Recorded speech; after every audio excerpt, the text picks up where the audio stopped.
José.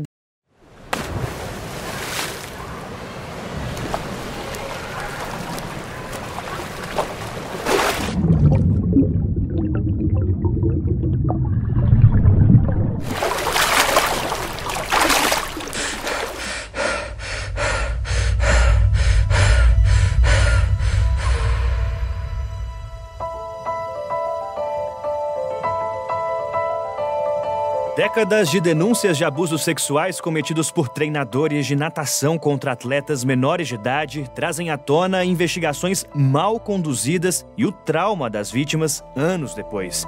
Os casos aconteceram nos Estados Unidos, mas podem ter envolvido ao menos um treinador brasileiro. Lá, a Federação de Natação tem uma lista pública de técnicos banidos por assédio sexual, com quase 200 nomes entre os 400 mil membros. Aqui no Brasil, desde 2018, a Confederação de Desportos Aquáticos registrou apenas uma denúncia relacionada a abuso ou assédio. Ex-atletas desconfiam que os casos sejam subnotificados.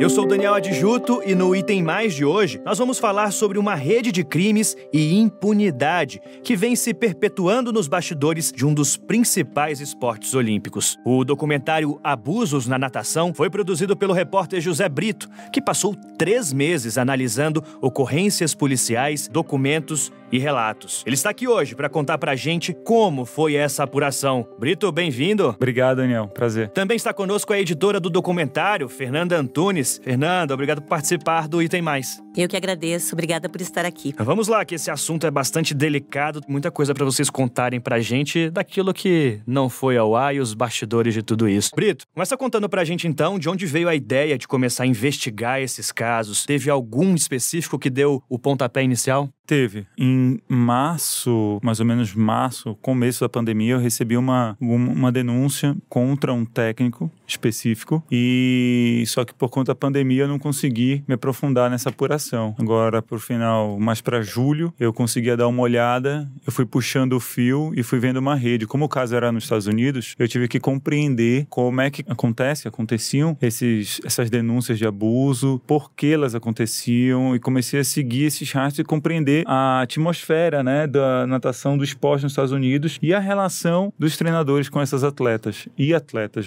homens também. E eu vi que era algo muito maior. Você já tinha imaginado investigar a natação e o abuso sexual? Não. Eu acho que isso é até uma questão para jornalistas esportivos. Eu apenas recebi essa dica e fui mergulhando e vendo que tem muita história. Inclusive para nós jornalistas, para nossos colegas da imprensa, eu acho que eles devem olhar mais porque ainda tem muita coisa que a gente precisa contar nessa área. Pois é, os episódios que aparecem no documentário são de anos atrás. Por que é tão difícil para atletas que ainda estão em atividade colocarem a boca no trombone e contarem o que acontece? Eu acho que o mais difícil não é só botar a boca no trombone e contar o que acontece, independentemente de ser natação ou qualquer outra área. O mais complicado nessa situação é você primeiro aceitar que você foi abusada, ou que você foi abusado, superar essa situação e finalmente chegar ao ponto de, não, eu vou enfrentar essa luta e eu vou realmente denunciar. Porque a tendência do que a gente viu em relação às nossas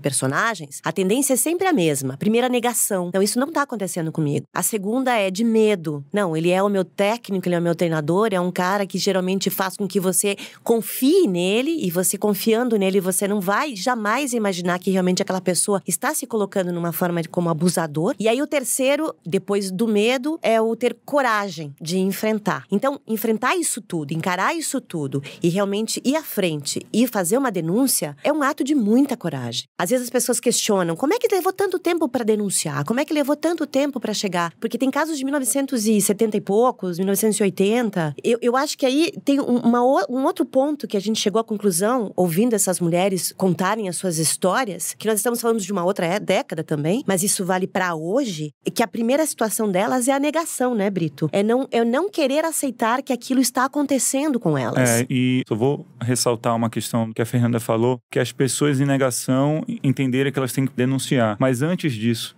elas têm que compreender que foram abusadas.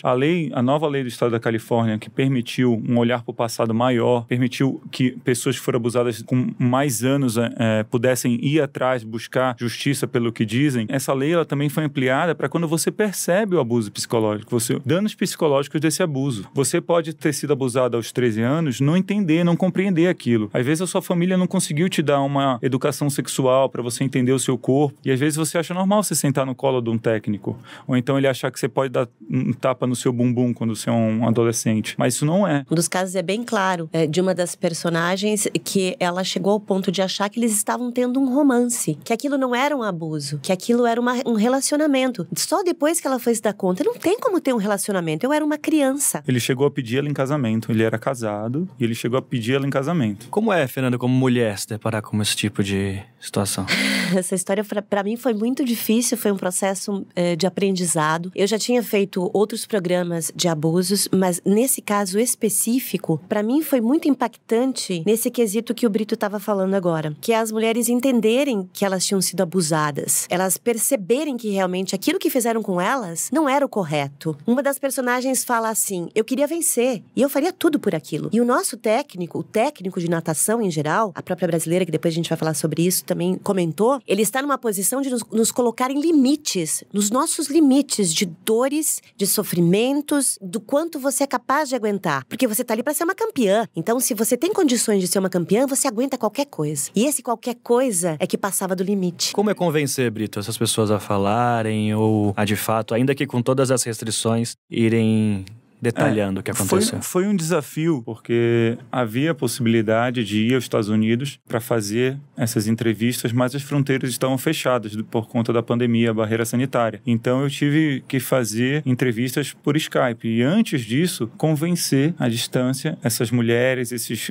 rapazes, porque a gente está vendo que foi ao ar, mas foram mais de 40 atletas e treinadores que eu conversei, para compreender, para estudar, porque como eu falei para você, eu não sou um jornalista esportivo, eu não vivo esse mundo. Então a gente precisa primeiro estudar, compreender, para saber para onde você vai apontar, né? O que você vai, como você vai construir essa narração audiovisual. E por que é difícil também esses casos chegarem à justiça? Pegando um exemplo, a falta de provas. Isso é o principal. Você com 22 anos vai denunciar que você foi tocada de forma inadequada pelo seu técnico quando você tinha 14 anos. Como é que...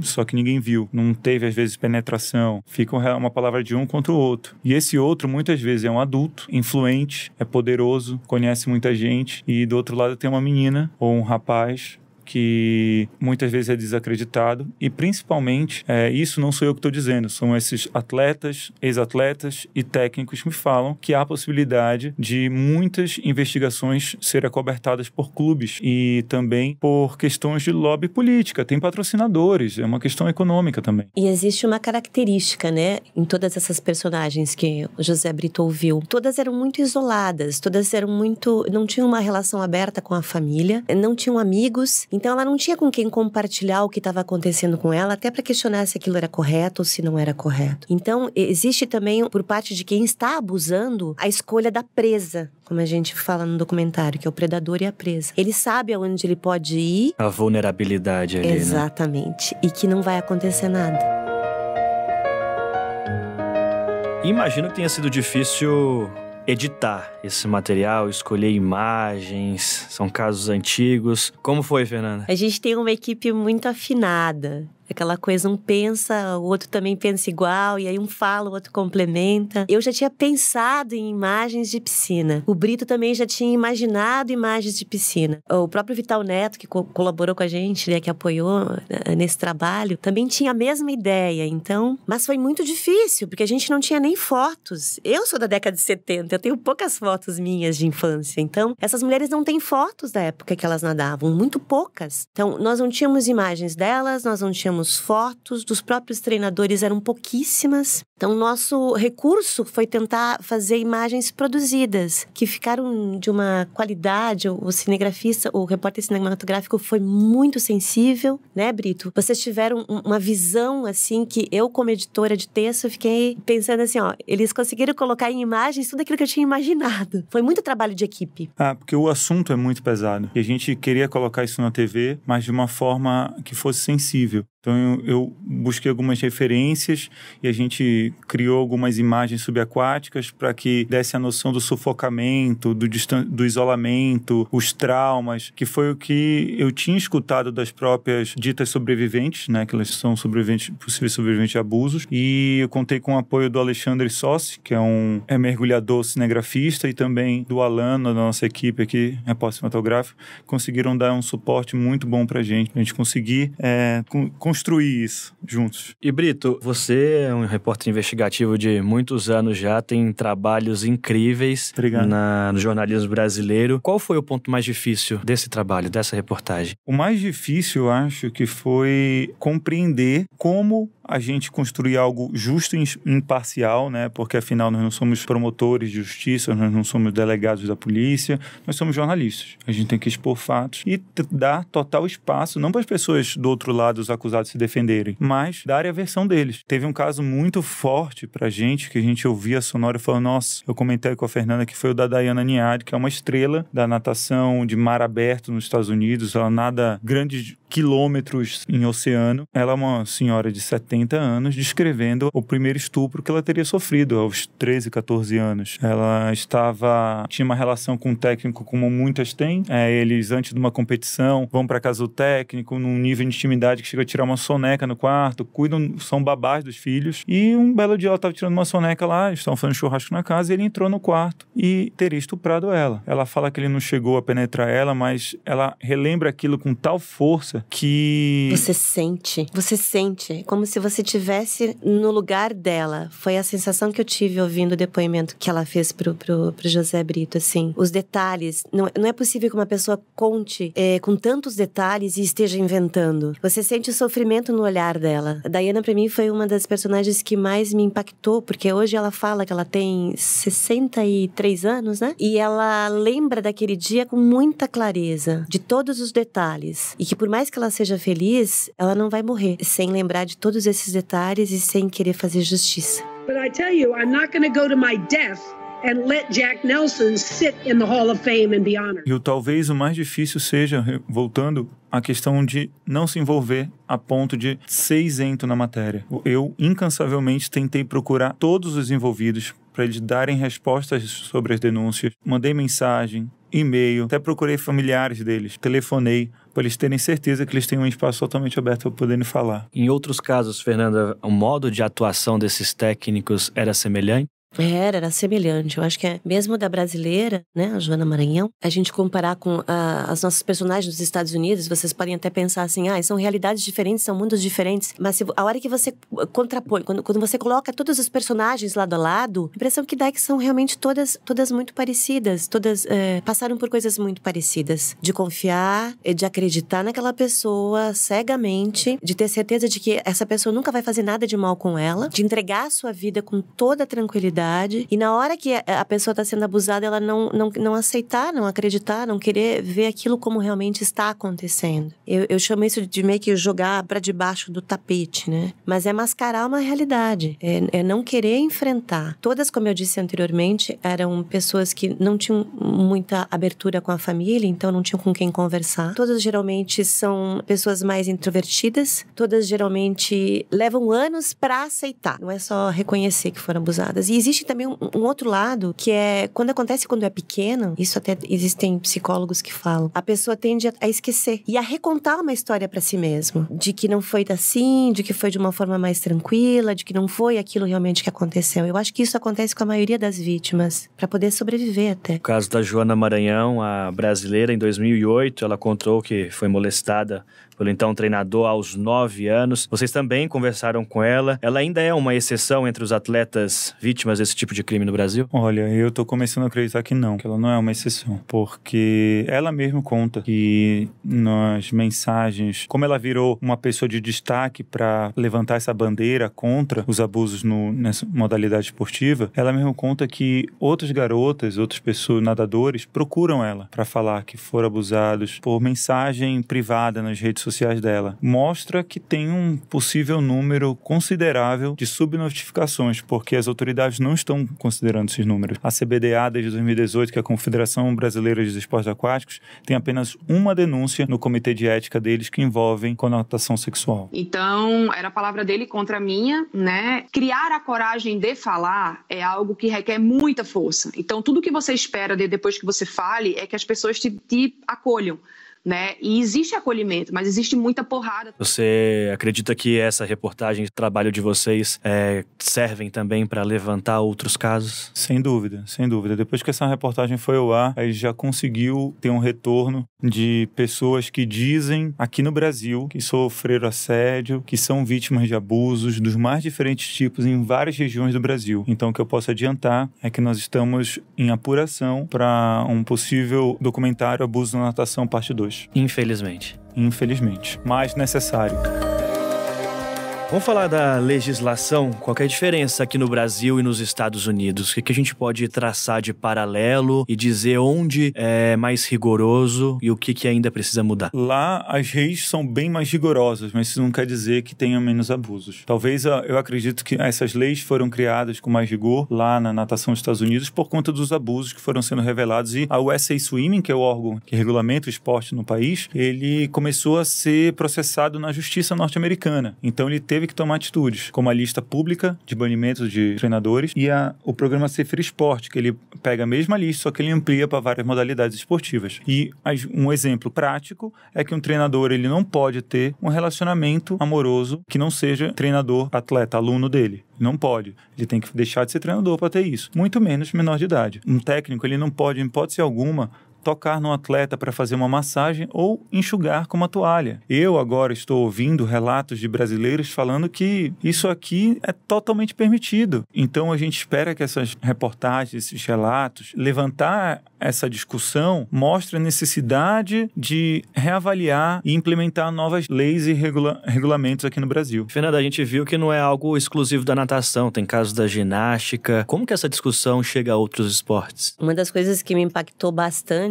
nesse caso específico da natação, que eu, que não sou do meio esportivo, fiquei me questionando, foi uma frase que praticamente todas as atletas falaram, né? Nós somos atletas de nível alto, nós somos exigidas, nós vamos aos nossos limites, nós precisamos ultrapassar os nossos limites se nós quisermos um dia chegarmos a ser campeãs. Desde criança eu soube que ia doer, que ia machucar e que tinha que ser assim para eu chegar e nadar rápido. E ter essa consciência de que tem que doer, que tem que machucar, fez com que eu aguentasse outras dores que eu não precisava passar. Então, essa coisa de ultrapassar limites é que eu acho que talvez acabe abrangendo outras áreas de outros esportes, que é aquela coisa limiar, de você não saber até onde vão os seus limites, até onde aguentar um grito, uma grosseria, técnico jogando coisas, como tem, acho que a Jency conta isso, que é uma das nossas personagens, técnico jogava coisas na piscina, xingava as atletas,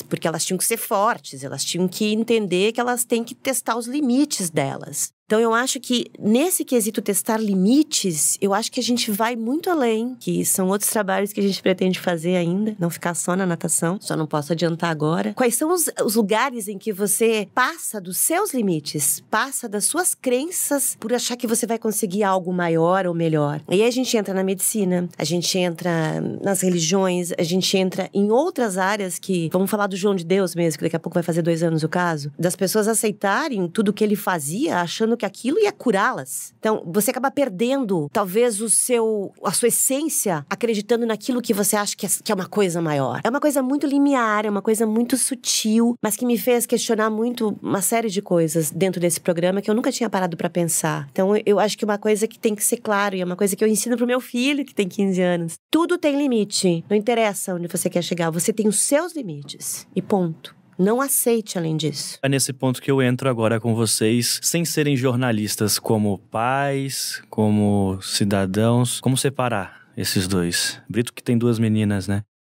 Eu tenho 2 meninas, a Maitê e a Cecília. E eu penso que nós estamos fazendo um serviço, né? No mínimo, alertar esses pais para eles darem uma atenção melhor nos seus filhos. Muitos técnicos viajam com seus atletas menores de idade para competições pelo Brasil e em outros estados, dormem nos mesmos hotéis. Então, é conversar, buscar saber. Esses técnicos que foram até presos e condenados por abuso, por portar material pornográfico infantil, eles tinham total respaldo dos pais. Eram pessoas de confiança. Então, acho que o caminho é conversar com seus filhos. E não tenha medo de conversar com seus filhos, né? Principalmente, eu sou mãe de um adolescente de 15 anos. O Gabriel, eu nunca escondi nada dentro de casa dele. A gente sempre teve uma relação com ele muito aberta. Quando eu tô envolvida num programa, assim, e que eu acho que isso serve como alerta pra ele, eu faço questão de dizer, filho, a mãe tá fazendo uma matéria assim, assim, assada. Ouvi o posicionamento dele, eu questionei ele. Se a tua prima chegasse pra você e contasse que ela foi abusada, contasse uma história assim, como você agiria? Qual seria a sua reação? O que você pensaria se ela fosse, de repente, tentar acusar uma pessoa? Dá pra entender o mundinho dele e fazer ele entender que ninguém tem o direito de fazer nada que seja um abuso, nada que te faça mal nesse mundo. Então, converse com seus filhos. É uma coisa piegas, é uma coisa que todo mundo fala, mas é o básico do básico. Não tenha vergonha de dizer, meu filho, tô aqui, vamos conversar sobre esse assunto? Vamos conversar sobre esse outro assunto que talvez seja um tabu pra você, que pra mim não é? Seja aberto. A gente espera que o relato corajoso dessas atletas e o trabalho de vocês também incentive mais pessoas a denunciar, a jogar a luz sobre essa cultura de crimes e de impunidade no esporte. Parabéns pelo trabalho de vocês e voltem mais vezes. Obrigado, valeu. Aproveitando, deixando aqui o nosso convite para nos procurarem, os atletas que sabem de histórias, que sabem que algum colega passou por algo, para ajudar que nos procurem com histórias, relatos. Prometo sigilo absoluto, tá bom? É josé.brito@cnnbrasil.com.br. A gente tem total interesse em ouvir esses relatos, ouvir essas histórias e ampliar nossa investigação com eles. O episódio de hoje fica por aqui. Para você que nos ouve, um ótimo fim de semana. Na segunda, estamos de volta aqui no Item Mais. Tchau!